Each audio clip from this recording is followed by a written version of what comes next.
baiwar Allah ana kiranta mai kyau mai kyau.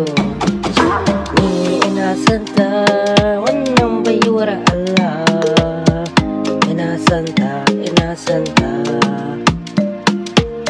wannan baiwar Allah, ni ina santa a zahiri a zuciyata kaunar kice na tara dai mata mahali ke kadai ce, ke ce jarumata a bar kauna sanyi idaniya habibiya. Ina santa kamar sanda da uwa a rayuwa.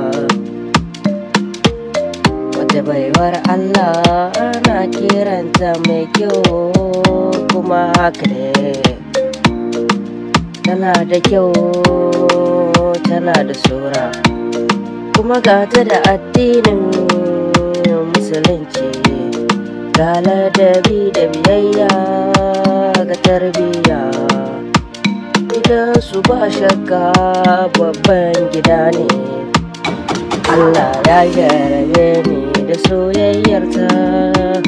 Ina santa kamar na kashe kaina, ko so ɗaya ta ƙi bani lokaci in furta adadin soyayyar da nan mata tanadi. So gamon shi ne, so gamon shi ne, na kamu da so, na kamu da so.